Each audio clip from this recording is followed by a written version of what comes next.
Vaikarikashtaye deva Arthavyanjanam yataha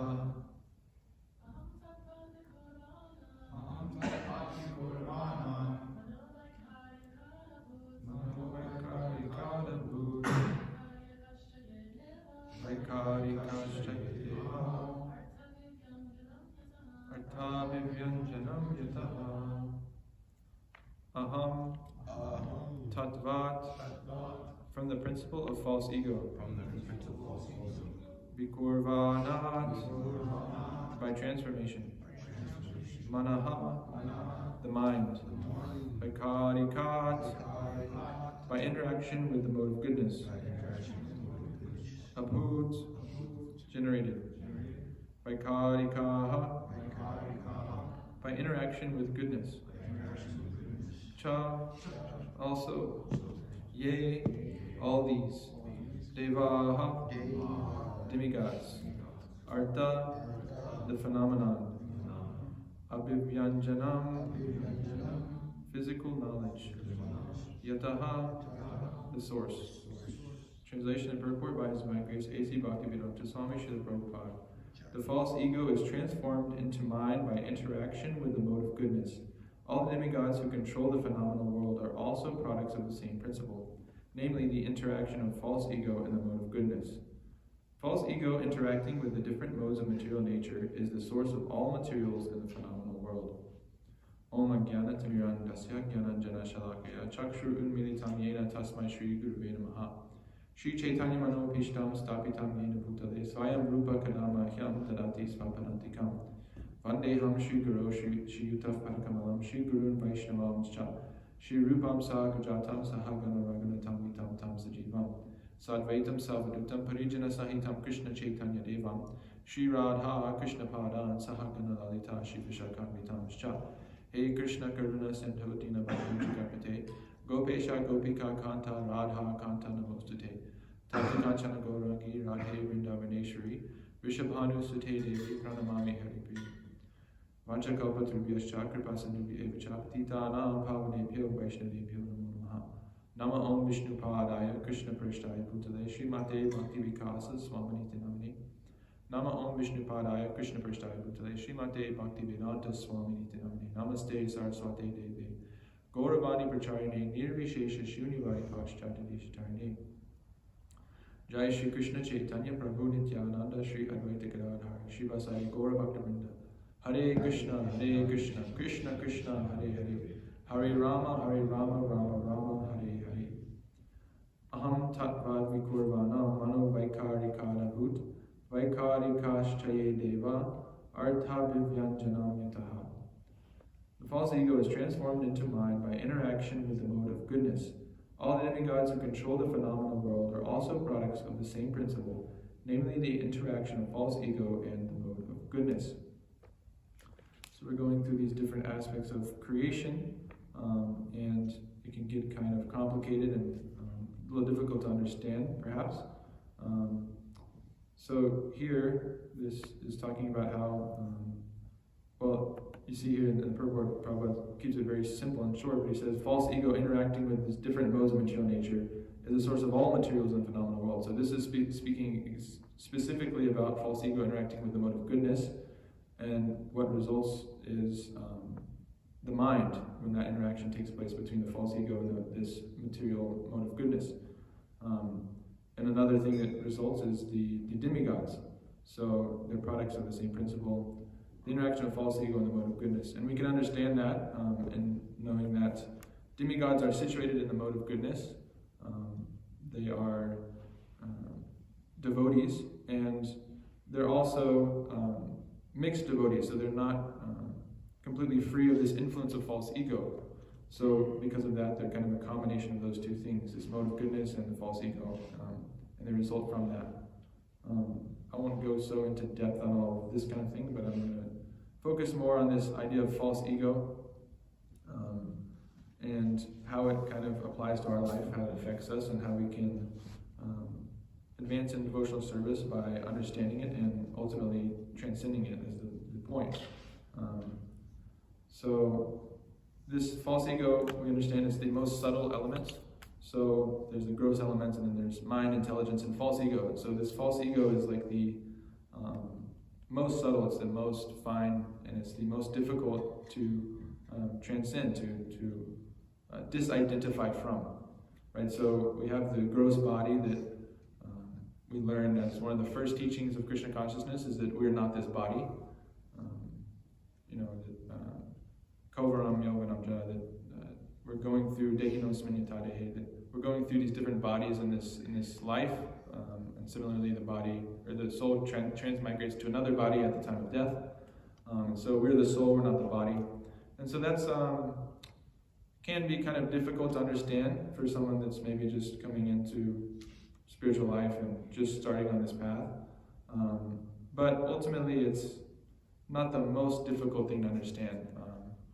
You can take this example of the point to your arm, point to your leg, point to your head, and then point to yourself, right? This is a question that we like to ask people, and I actually just heard Prabhupada was an example of Prabhupada saying this to a schoolboy that was apparently very intelligent, and then he told him, do these things, and then he became completely bewildered when he said, point to yourself.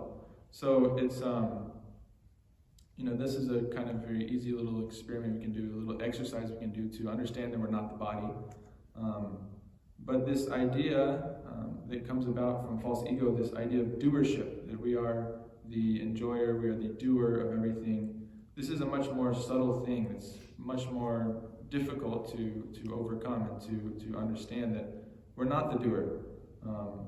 And there's this verse, of course, the Prakriti Kriyamanani, Gunai Karmani Sarvashaha, Ahankara Vimudhatma Kartaham Iti Manyate. You want to put up 327? Bhagavad Gita.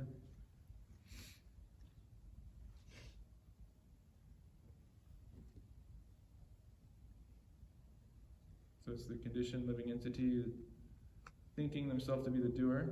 See, the spirit soul, bewildered by the influence of false ego, thinks himself the doer of activities that are in actuality carried out by the three modes of material nature. So we are bewildered by this false ego to think that we are doing all of our activities, that we are the ones doing it. And this is kind of, I heard my Guru Maharaj speaking about this, it's kind of a difficult concept to wrap our minds around because, okay, we're not the body, that's something like, it's somewhat reasonable to like think about and go through those steps. But to think that we're not the doer is seemingly much more difficult. And that this word doer is also, it's not a commonly used word. It's not a concept that we are raised with, at least in the West, that, the doer. We think of like the driver, or the someone playing a sport is like the player, or like, something doing an activity is, that activity, and then, or like you say, okay, that's the person doing that, and you can understand that, okay, the driver is someone driving a car. But the doer is all-encompassing, and encompasses all of our activities, right? So this is saying that we're not the doer, we're not doing any of our activities. But it seems like we really are, so, okay, we're not the body. We can understand, like, scientifically even that, okay, the heart is beating without our input, the body is digesting food without our input, the immune system's working, all the senses are working, and all these things are happening without our conscious effort. And so that's somewhat understandable. Okay, I'm not that body, like I'm not controlling all these things happening. But to think that I'm not the doer, it really feels like when we're doing an activity, we're the ones doing it. Like we're, say, like cooking, we're focused on that thing, and we think, I'm doing this right now. And, we think, okay, in Krishna consciousness, we're thinking, I'm doing this for Krishna's pleasure, but ultimately we should understand that we're not doing it. We're not the doer, because we can understand that this body, these senses, this mind, intelligence, all of these things have been sort of thrust upon us. They've just been placed upon us, we're the spirit soul, and these have just been kind of overlaid on top of us due to our past desires and our past activities and things like that. But we haven't had anything to do with the creation of this body, or these senses, or this mind, or anything like that. We haven't, like in a video game, you go and you get to create your character and say, I want this kind of hair and this and that and these kind of clothes and stuff. We didn't go through that menu at the beginning of this life. We just kind of got this birth and we're in this body. And now, it's changing, it's getting older, it's getting sick and all these things, and these are all out of our control. It's just, the body is just going through all these things, and we're just kind of along for the ride, We're like a passenger in this the chariot, so to speak. So once you understand that, and you understand that this body is simply a product of the material energy that Krishna has given to us to fulfill our desires, we can see that, okay, well, it's actually the mind and the senses and this body that's doing these activities, and I didn't create any of that. So that's one way to kind of start to understand that we're not the doer. This really verse I really like, that I sometimes think about this. Bhagavan sarva bhuteshu lakshita svatmana harihi jishya buddhyadivir jashta lakshanar anumapakahi. I don't actually have the verse number, unfortunately, but yeah, you can maybe look it up. It's like, I think 11th canto.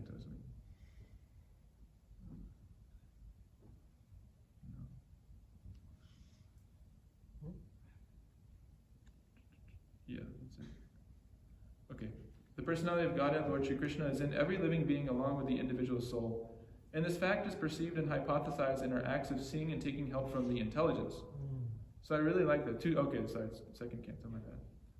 Taking help from the intelligence is how you can hypothesize the presence of Krishna inside of every living being. And I really like this, because I used to, before I was came here, I was into like creative work and like music and design and these kinds of things. And if you ever have any experience with that, basically like you can put a lot of effort in and try to learn these different things, different technical skills or whatever, and really try to, like you want to make a song, you can sit down and really try. But sometimes it would just happen. Eureka moment, that's what they call it. So it would just kind of have you hit a flow state, they call it in creative work. And it just seems like these things just automatically happen. You don't really know how this is happening and how you're creating this, and it's not consciously happening, but suddenly like things just click and you're just able to do things. And it's the same thing, like Vishnu Shudru said it, eureka moments. Scientists have this. So they'll be working on a problem for maybe years and years, and how to, like Edison was trying to create the light bulb, right? And so he was working for years and years. And I looked it up briefly. It said that his was kind of like a eureka moment, that it kind of just came to him. You'll hear like scientists, they'll be like, again, they'll be working in the lab day and night, and then they'll be in the shower, and then the solution will just pop in their head. They weren't even thinking about it. They weren't even like trying to solve it, but it just comes in their head. And so this is kind of, again, proof of Krishna and inside, alongside the living entity, and he's giving them intelligence in certain ways to fulfill their desires, right? So like the scientist wants to invent, or the inventor wants to invent the light bulb, Thomas Edison, and so Krishna gave them that facility. These Oppenheimer and all these scientists wanted to create the atomic bomb, so that intelligence was given to them to be able to do that, to split an atom, or whatever they did. And the thing is, all these scientists and all these artists or whatever, they get this inspiration, they call it, and this eureka moment, but they never really stop to consider how it came about. They don't really like think, well, okay, this wasn't me, so what exactly gave me this inspiration? They never come to the conclusion of, that it's Krishna within their heart that's giving them this intelligence, because they're in ignorance and they're influenced by this false ego. So they come up with some idea that, well, all that happened, but actually it was really, it was my brilliance, it was my genius inside, that's what came out. And sometimes maybe they talk of some higher power, but they have no understanding or real concept of who that is or anything like that, because they're lacking the proper source of knowledge. So ultimately it's just all mental speculation. So the false ego in this condition,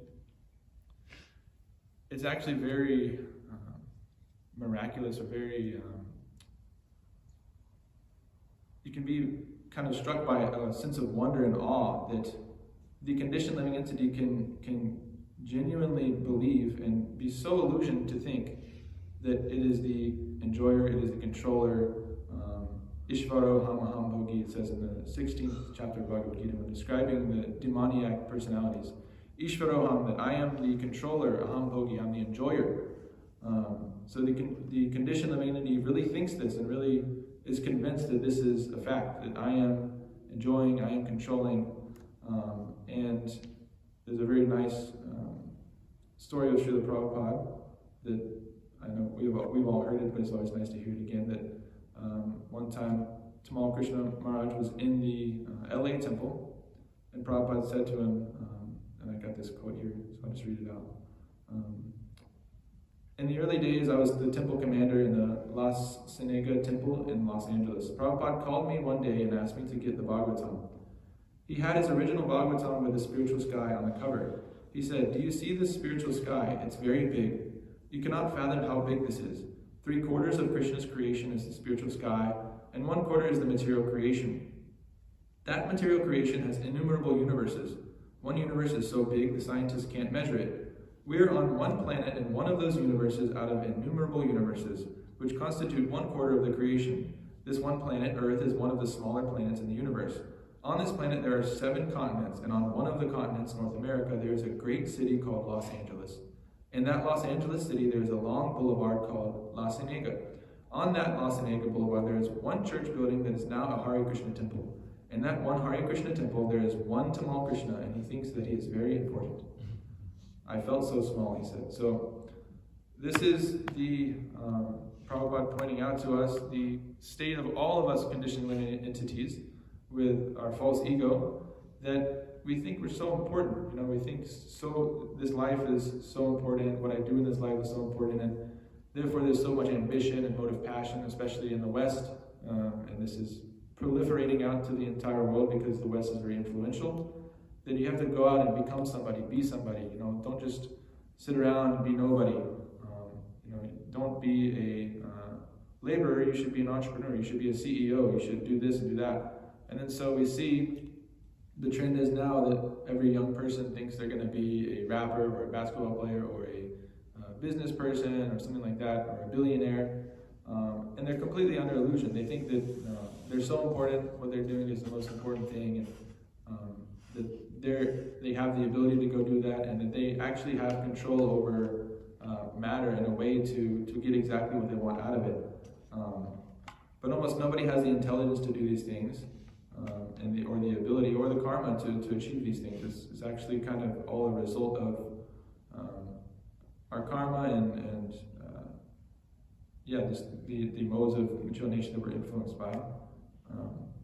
And even if they don't necessarily outwardly admit that they are thinking themselves to be God, thinking themselves to be the supreme enjoyer, most people won't say that if you ask them, do you think you're God? Do you think you're the supreme enjoyer? They probably won't say that. But all of their actions are broadcasting that belief, whether or not they state it outwardly or not. So many people will be religious as a formality and go to church or whatever like that. But ultimately they are not centering their life around God in any way. They're simply focusing on how they can enjoy, how they can expand their field of material enjoyment, and how they can get more of what they want and reject what they don't want. They want to get more money, they want to get fitter bodies, they want to just move up in the world, go on nicer vacations, get nicer cars, nicer houses, this and that, and this and that.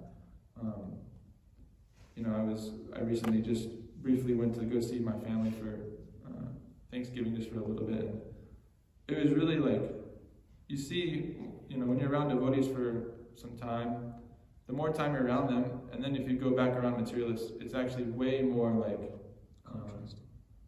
What did you say? Contrasting. Yeah, contrasting, and you feel influence, whoa, you start to feel a little bit oh my gosh, they're so materialistic. You didn't realize before because you were also in that same mindset, but their desire to enjoy is so potent and so strong that it starts to rub off on you, even if you're there for 20 minutes. It's oh my God, I gotta get out of here. It's they are so set on, I'm gonna get this money, and my sister, she's she's got now 2 houses that she owns, and she's making a lot of money in her work, and she's yeah, I'm really gonna enjoy life, and it's just whoa, it's just so much illusion, and it only takes one bad thing to happen for all of that to come crashing down. And this illusion of being the enjoyer, being the controller, to be completely smashed. And you see, like, we had this Hurricane Helene came and went up to like North Carolina, which is like a completely unheard of place to be hit by a hurricane. But basically the hurricane went up there, and then because it was more mountainous, it slowed down, and so it dumped a bunch of rain, and then there was all these crazy floods. And so this place like Asheville, North Carolina, got completely wiped off the map almost. Like you can see videos like roads were just gone, like bridges are gone, there's like thousands of trees collapsed and houses washed away. And it's a tragedy, but you see that, people are very affected by this. There's this guy on YouTube I was watching, he lives there, and so because he lives there, he suddenly became very passionate about hurricane relief and all these things, and we should like raise money for charity. No other hurricane has ever happened he ever cared about, but this one hit his hometown, and so now suddenly he wants to like make a video to raise money for charity to hurricane relief, and this is a very important place, this Asheville, we have to preserve it, and we have to rebuild it, and all these things. And okay, whatever, that's like, okay, some mundane philanthropy. But the point is, people, they think they're enjoying, they think they're controlling, they have this, very puffed up false ego, and then one thing happens like that, and it all comes crashing down. Their illusion is shattered for about a week, and then they go right back, they forget. It's similar to like, you go to a funeral, and everyone's mourning, everyone's very sad, it's a very unfortunate situation, but then right after that, they'll go get drunk, and they'll go like, just socialize. Oh, how's Jimmy doing in college? This kind of thing. They just kind of forget about it, like right away, either right that day or the next day or something like that, the next week, depending on how long, but you just kind of move on in life, and, you see, oh my gosh, like, you're at a funeral, like, the mortality, and, I'm gonna die too someday, you might have that thought, and then you just kind of forget that, and continue on in your illusion. So this idea of, that kind of reminds me of this whole idea that I will never die. This idea. This is ultimately what illusion we're under. We're under the illusion that we're not going to die. This is what it says, what Yudhishthira Maharaj says in the Mahabharata, that the most wonderful thing in the world is that everyone sees death all around them, and they think it will never happen to them. This is the most wonderful thing, and it's kind of paraphrasing, but this is really a fascinating phenomenon, and I'm no exception to the rule. I see it as well, and I kind of go on in life lackadaisically, with no worries in life, and it's okay, it's all good. But no, we should be very serious and very sober, very grave in understanding this, that death is coming for all of us, and there's no avoiding it, and we have to act properly in this life in order to cultivate our true interest, our Krishna consciousness, and ultimately, this is the way we can cure death. So they have this guy, we talked about him a few times in class, but this guy, Brian Johnson, he's like so he was an entrepreneur, and then he turned like 40 or something, and I guess he had like a midlife crisis, and he had like the ultimate midlife crisis where he like decided he's not going to die, and he's going to de-age himself, so he started taking all these supplements and eating certain diets and like measuring his sleep. He's like a robot in terms of how he like sleeps and everything he does to his body. And so he's trying to engineer a way to basically reverse aging and never die. He like injected himself with his son's blood and all these weird things like that. And so you can see pictures of him when there's actually pictures of him before he started this process. He just looks like a normal like 40-year-old guy. And then there's like, a year or two in, this is like maybe like a couple years ago that he was at that phase where he looked really weird, like he just looked like a 40-year-old man that just like, I don't know, it's just like, he looks still like a 40-year-old man, but he looks like he's been through a lot of like surgery or something like that. And now he looks even weirder, I would say. He does look younger, but like, not like a young person. Like it's hard to explain.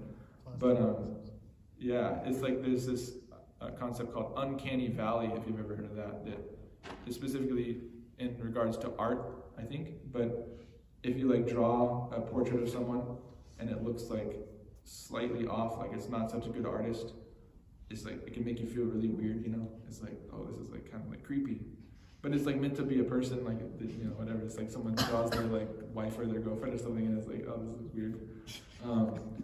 But he's kind of like a person equivalent of that phenomenon. Like, he looks like, it just is weird to look at him. But anyways, the point is that he has this new company or catchphrase or something he's using. It's called "Don't Die" or "Never Die" or something like that. Never die. And so he advertises this conference. It's called the Never Die Conference. And thousands of people go to this. And it's like we go to these Comic-Cons. It's like a Comic-Con size event. Thousands of people, booths and all this stuff, you know, talks. And they all go there and they like, you know, inject themselves with like, I don't know, kind of chemicals, and they take pills and they, you know, drink like smoothies or something. I don't know. They do all kinds of weird stuff like that with the intent that they're never going to die. And so he's selling a product of immortality to these people. And so many people are buying it, so many people are interested in it. You know, people are watching him do what he's doing online. And they're not like us, we're like creeped out by him and like thinking he's really weird. They're inspired by him. They're like, I want to be this person. You know, so the false ego is so powerful. We're so, you know, in ignorance in this material world that we think we can really be immortal. We think, okay, but just look around. Nobody has ever made it to immortality. There's been billions and billions and billions of people. Nobody's ever made it, but they think I'll be the first. I can be the first one to do it. And they really think that. I mean, it's just crazy that it never die. That's the name of the company, and they all buy into it. And they pay thousands of dollars to go to this conference and buy his products and all this stuff. He's making a fortune off of this. So it's just really fascinating to me. Yeah, so people have this mentality that they can go on and keep living and extend their life, you know. But the thing is that we're selling the real never die. You know, this Bhagavatam, this Krishna consciousness, is the real product that will give you immortality. But it's not the kind of immortality that they think that they'll get, where they'll remain in this body, they'll stay youthful, they'll be able to enjoy matter, they'll be able to enjoy this world and still think themselves God, still think themselves the controller. That's what they're wanting, actually. They want to just remain in that position forever. And, you know, Krishna will, either you could say fortunately or unfortunately, he will give them that facility. And they'll be able to take birth as a dog, as a hog, you know, camels, asses, all these different things. In order to continue this illusion of enjoying, continue this illusion of being the controller, the enjoyer. And we understand that this is a very miserable position, and so that's why we are trying to help the conditioned living entities get out of this illusion. But they are very happily continuing on and continuing with their suffering and their nonsense. And so there's this entire myth of freedom that we have, that we think we're free to, you know, simply manipulate matter in order to make our body younger, or we're free to, you know, in the entire country, the entire Western civilization is founded on this idea of freedom, right? This is why they rebelled against the British and all this stuff, is to establish real freedom. But we've established here that our bodies are not really under our control. They're aging against our will. All of our senses are not created by us. You know, these natural disasters come in, disease comes in, you know, violence from other people comes in, and it disrupts our freedom. And so there's this complete myth of freedom, that we can be free, we can do what we want, we can enjoy life. And this is propagated and proliferated throughout all media and the government and everything like that in the culture. And this is the big scam that they're selling us, is that we're free to do what we want, we can enjoy life. But meanwhile, we're slowly aging, getting diseases, and like I said, all these different things come and take away our freedom, and we kind of realize that we're powerless and we're helpless for a moment, and then we go back to our illusion. And so, you know, some people may come to this conclusion that, okay, well, I see that this freedom is an illusion, I see that material enjoyment isn't actually giving me happiness, and they might come to that level, but we understand that the next thing that happens from that is the introduction of Mayavad philosophy. So when people get completely fried out with material existence, they then come to the conclusion that, well, none of this is real, this is all just an illusion, and actually it's just like a dream, and actually I'm actually just God.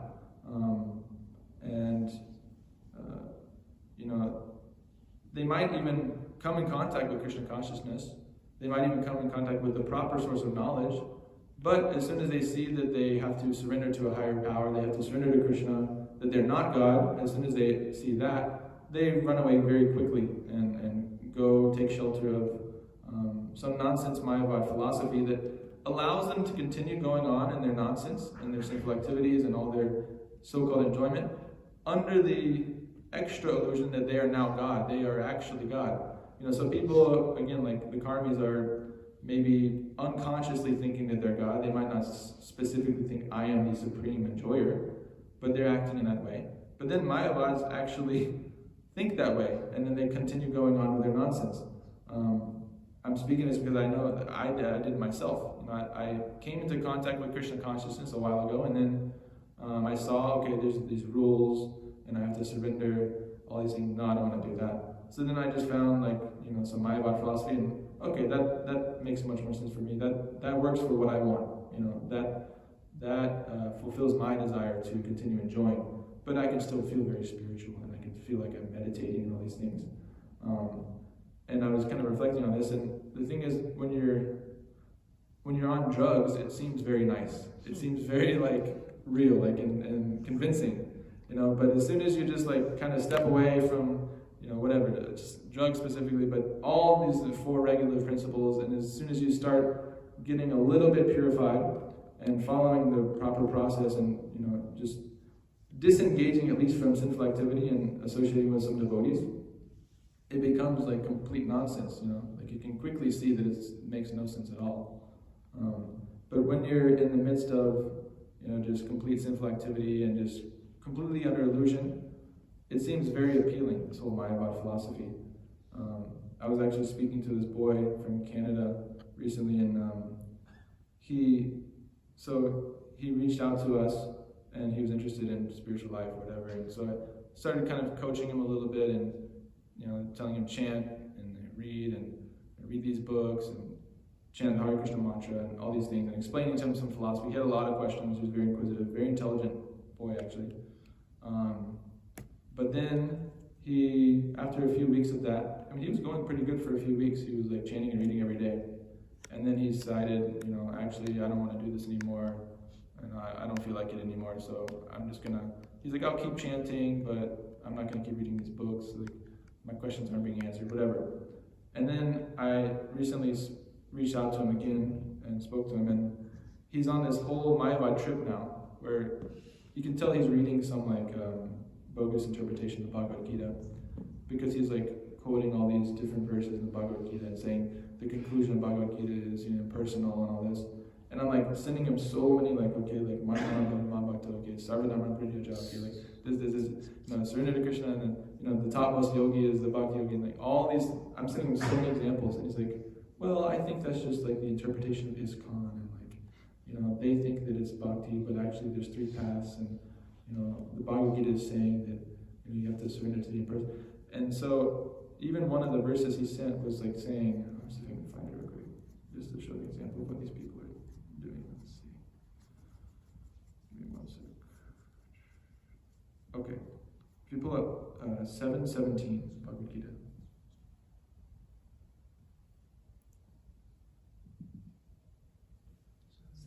Seven seventeen.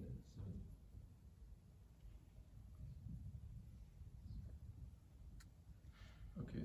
Tesham gyani nityayukta eka bhaktir vishishyate priya hi jnanino tyartam aham sacha mama priya. Okay, translation. Of these, the one who is in full knowledge and who is always engaged in pure devotional service is the best, for I am very dear to him and he is dear to me. And so, he was quoting this. Let me see what he said about it.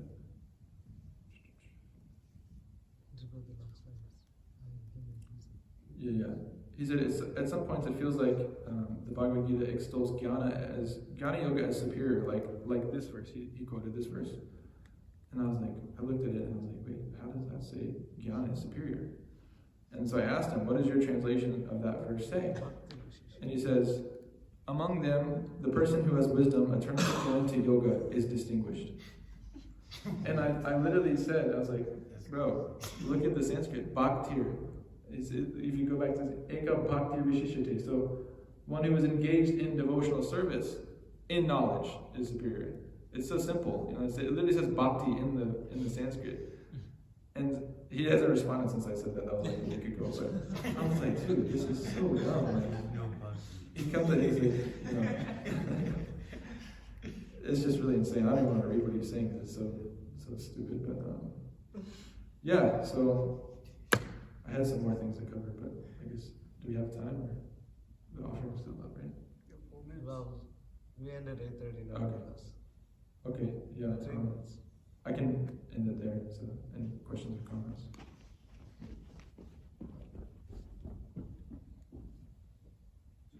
I don't know if there's time to answer this. I don't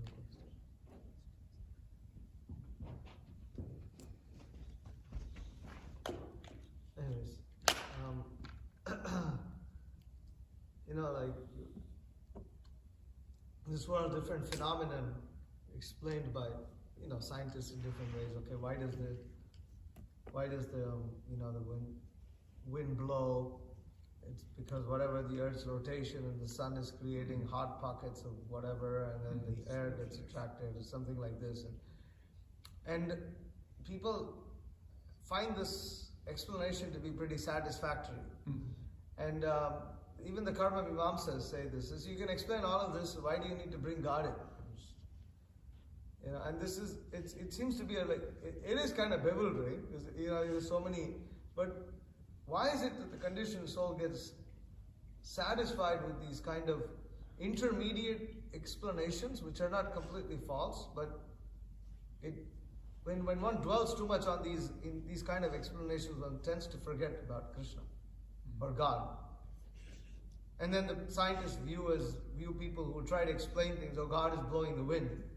You're so primitive, preliminary, you know, it's like not very advanced.